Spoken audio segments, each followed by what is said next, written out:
Dalam kurun waktu beberapa hari terakhir, harga telur ayam di Kota Bekasi dan Bandung, Jawa Barat mengalami kenaikan. Masih selanjutnya, saudara, harga telur naik sejak sepekan terakhir di Jakarta hingga Kalimantan. Harga telur mencapai Rp31.000 per.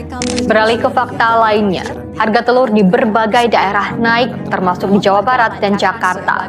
Kita beralih ke harga telur ayam yang terus melonjak. Harga telur ayam bahkan terus naik melampaui harga tertinggi pada tahun 2022 lalu.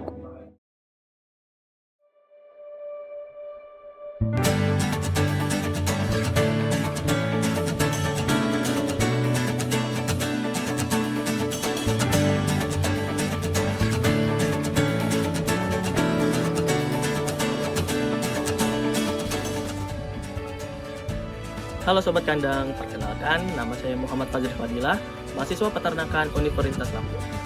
Nah Sobat, setelah Sobat menyaksikan berita di awal tadi, reaksi Sobat bagaimana? Apakah Sobat akan menerima begitu saja kenaikan harga telur? Atau Sobat akan berpikir untuk membuka ide bisnis petelur ini?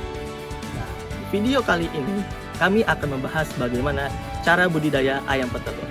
Mau tahu gimana caranya? Saksikan video berikut ini.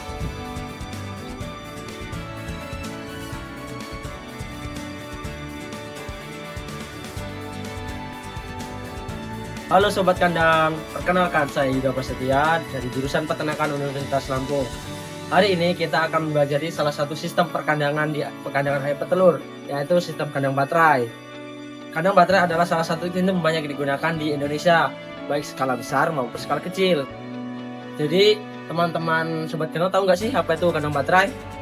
Jadi kandang baterai itu adalah kandang yang dibuat dengan bentuk kotak-kotak dengan sistem per kandang itu antara 1 sampai 2 ekor ayam. Dari sistem kandang baterai ini sangat membantu dalam efisiensi pemberian pakan, manajemen kesehatan, sampai proses pengambilan telur. Untuk ukuran kandangnya berapa ya? Teman-teman tahu nggak sih? Jadi untuk ukuran kandang baterai itu di antara 25 sampai 35 cm untuk lebarnya. Sedangkan untuk panjang kandang baterai itu di antara 30 sampai 45 cm. Sedangkan untuk ketinggian kandang baterai di antara 20 sampai 30 cm dengan lantai dengan dimirikan. Untuk kandang baterai biasanya dengan bentuk bertingkat atau berak seperti di belakang saya ini. Untuk tempat pakan kita taruh di depan untuk mempermudah ayam makan, dan hal ini juga mempermudah kita untuk pembersihan dan pemberian pakannya. Untuk tempat minumnya kita berdiri di atasnya di sini, dan di bawahnya itu tempat menampung air. Kenapa kita beri tempat penampung air?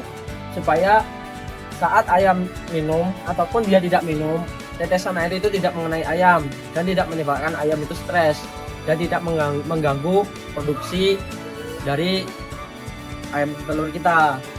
Dan kelebihan dari ayam petelur ini adalah dalam sistem produksinya kita bisa mengefisiensi waktu dalam pemberian pakan, pemanenan dari telur setiap hari tersebut, dan mempermudah kita untuk manajemen kesehatannya. Untuk kekurangannya itu apa sih? Kalian tahu nggak sih? Untuk kekurangannya itu modal pembuatan itu lumayan cukup besar, tapi buat rumahan kita bisa dengan bahan-bahan tertentu. Seperti kita bisa dari bambu ataupun dari kayu yang mudah untuk dibentuk. Untuk jumlahnya mungkin tidak terlalu banyak, tapi kita bisa menggunakan efisiensi tersebut untuk produksi air skala kecil, untuk skala rumahan.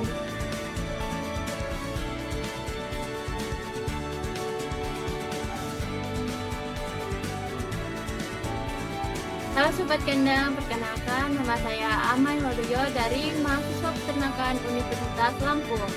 Nah, setelah tadi kita membahas tentang perkandangan, sekarang kita akan membahas bagaimana manajemen pakan dan minum pada ayam petelur.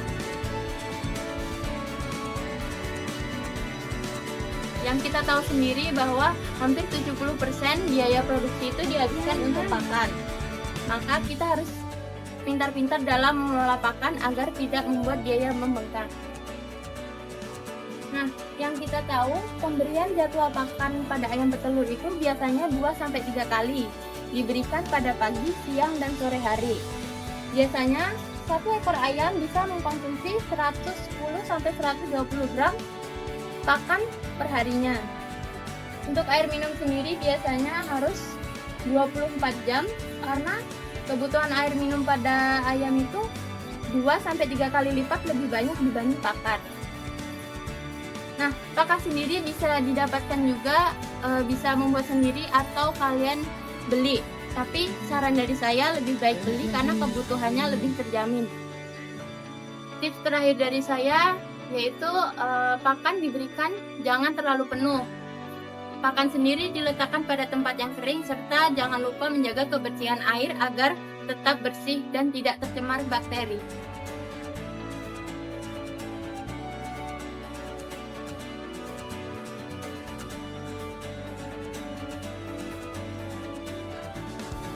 Halo Sobat Kandang, perkenalkan nama saya Dwi Prasetyo dari mahasiswa jurusan peternakan Universitas Lampung.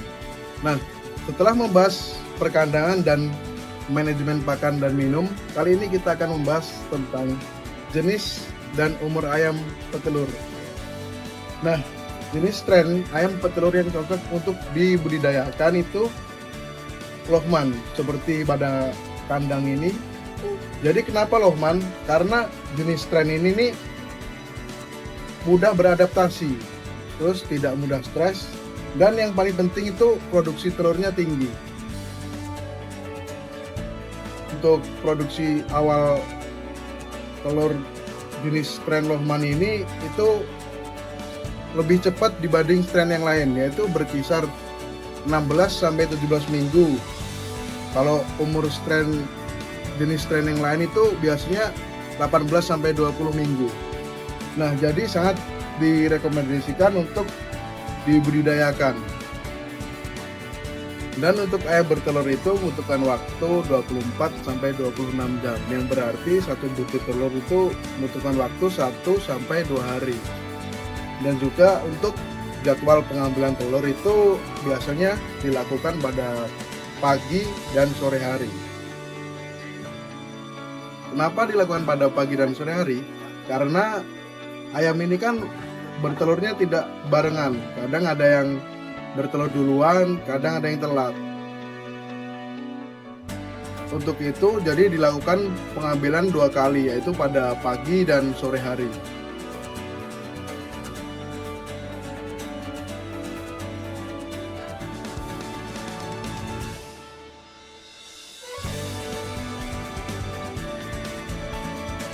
Halo Sobat Kandang, perkenalkan nama saya Lintang Ayu Kusumerdwani dari mahasiswa peternakan Universitas Lampung. Setelah kita membahas tentang manajemen pakan dan minum, perkandangan, lalu jenis dan umur ayam, kali ini kita akan membahas tentang sanitasi kandang.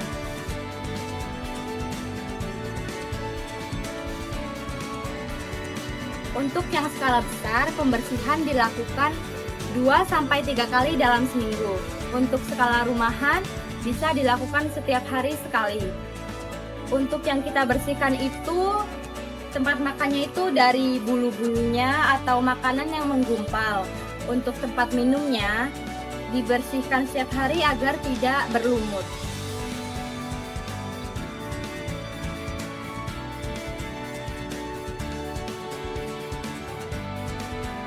Oke Sobat, setelah kita tadi mendengar banyak sekali materi tentang bagaimana cara budidaya ayam petelur, untuk kesempatan kali ini kami sedang bersama dengan salah satu peternak ayam petelur. Boleh perkenalan diri Bang? Ya, nama saya Muhammad Hafiz Rizky, biasa dipanggil Hafiz.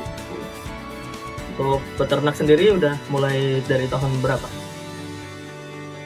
Kalau kandang ini itu kan dibeli second ya. Ya. Jadi bukan tangan pertama saya. Itu dibeli pas tahun 2021 pertengahan di bulan Mei kalau nggak salah. Bulan Mei baru beli. Terus akhirnya nambah terus sampai akhirnya tahun 2025 ini. Udah setengah tahun lah ya kalau dihitung-hitung. 3,5-4. Nah, untuk Bang Hafiz, awal mulanya bisa beternak telur ini gimana? Awal mula bangun kandang ini pertama itu kan waktu waktu itu dapat info kalau kandang 1 sama kandang 2 ini dijual murah ya. Jadi dijualnya itu kandang tanah sama ayam yang udah siap produksi juga. Itu dikasih harga 700 juta. Itu masuk murah lah. Soalnya kan udah tanah, kandang udah jadi kan, sama ayam yang udah produksi juga. Umur 35 apa 40 minggu. Akhirnya udah berani diri lah pinjam ke ayah. Saya duit 700 juta buat beli kandang ini. Terus pas tahun 2021 itu kan COVID ya kan. Kalau kalian tahu pernah beli telur tuh harganya anjlok banget, 14.000 ke 15.000. Itu jual telur cuma buat beli pakan. Dari yang masuk kantong saya, jadi 700 juta tuh belum bisa kebayar lah. Ya nggak bisa bakal pusing. Mana caranya balikin 700 juta ini? Walaupun dari ayah sendiri ya, dari keluarga sendiri, tapi enak juga minjem udah hampir 1 miliar kan, tapi nggak balik-balik. Akhirnya pusing, gimana cara ngembalikin 700 juta ini? Ya udah akhirnya dipaksa lah buat bertahan.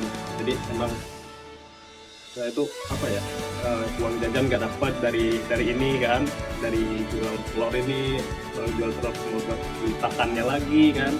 Jadi ya mungkin buat nyicil segala macam dari teleknya doang, dari jual telek kan. Terus akhirnya pas tahun 2022 pertengahan awal gitu kan harga udah mulai agak naik, 22 apa 23 ribu. Itu udah mulai lah bisa nyicil bayar utangnya. Akhirnya pas tahun 2023 awal itu akhirnya udah lunas dan udah punya tabungan lagi. Jadi ngeberaniin diri bangun kandang 345 sama manjangin kandang ini. Ini kan kalau kalian masuk ke kandang 1 nih, ada yang besi, ada yang kayu kan? Ya. Nah yang kayu itu perpanjangan dia. Yang pas besi itu cuma berapa? Cuma 1.500 kalau nggak salah, 1.500 sama kandang 2 juga jadi cuma 3.000 ekor. Akhirnya dipanjangin, terus populasi itu sekitar 22.000 atau 23.000. Akhirnya udah, terus tahun 2023 akhir tuh harga udah bagus lagi kan, 2024 makin bagus lagi dong. Harga tuh kalau nggak salah pernah nyampe 30.000 deh. Itu lagi happy-nya lah. Itu cepet banget ngebalikin modal dari ngebangun kandang 345, akhirnya punya tabungan lagi, ngebangun kandang 6, 7, sama 8 itu tahun 2024 akhir. Itu nambah jadi berapa ya, populasi itu sekitar sekarang 38.000 sampai 40.000 total 40 ribuan. Satu kandang tuh kalau nggak salah bisa nyampe 5.000 ekor kalau penuh. Kalau untuk masalahnya sama telur ini, kalau yang pertama ya harga jual telur kan.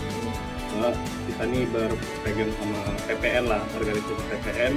Nah itu yang mereka yang iniin harganya lah, masukin harganya tuh berapa. Jadi kita nggak bisa asal mau jual segini, jual segitu, nggak bisa. Kita harus ngikutin PPN biar harga telur di Lampung ini stabil lah. Terus mungkin yang kedua tuh kayak pakan. Mau untuk pakan kita aduk sendiri apa nggak beli langsung dari pabrik, sama aja sih sebenarnya. Mungkin kayak bahan-bahan yang lagi mahal gitu, misal pas 2021 itu kan karena lagi pandemi, jagung itu kan langka banget. Itu harga bisa nyampe 8.000 atau 9.000 kilo. Ya per kilo gitu.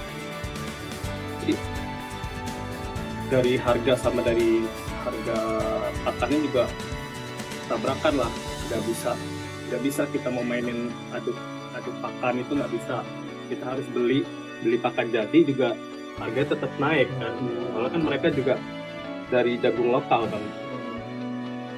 Kira pas 2022 itu inilah PPN itu mau ekspor jagung lewat Bulog, jagung dari Argentina udah.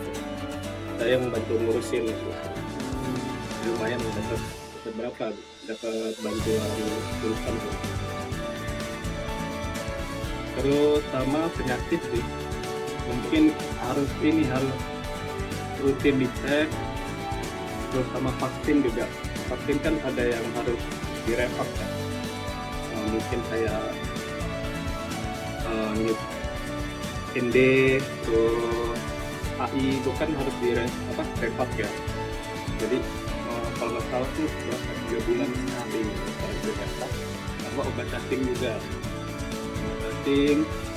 terus sama vitamin biar ayam tuh nafsu makannya naik, terus imunnya juga nambah kuat dan kalau vitamin ya. Selain itu mungkin ada sih satu yang paling penting itu kalau saat ini sebelum ayam disuntik vaksin ya, itu harus dikasih obat buat nurunin stresnya dia. Pas dia stresnya udah turun, kita suntik, jadi nggak masalah ke ayamnya. Jadi mending kita keluarin uang dikit lah buat kita kasih vitamin stres ini, tapi produksi kita bisa stabil naik.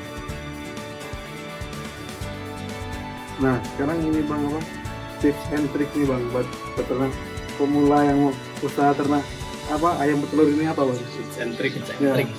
boleh juga Mas saya. Kalau dikit.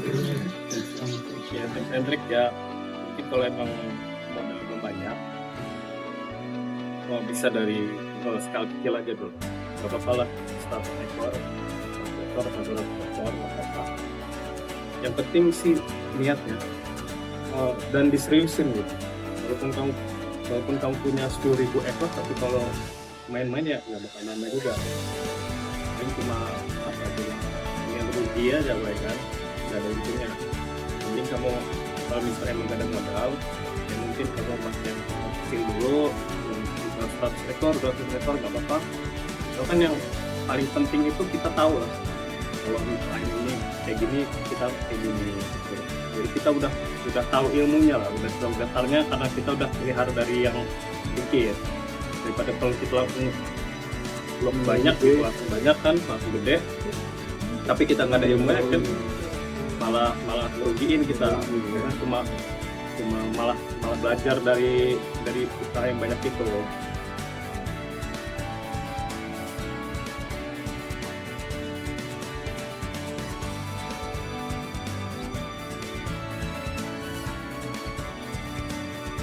Nah, jadi itu tadi sobat, tentang bagaimana cara budidaya ayam petelur. Setelah melihat video ini, apakah sobat akan tertarik budidaya ayam petelur? Semoga sedikit yang kami sampaikan dapat bermanfaat bagi sobat ternak sekalian. Mari semarakkan budidaya ayam petelur dengan tagline Boost Your Layers, Boost Your Business. Sekian, terima kasih.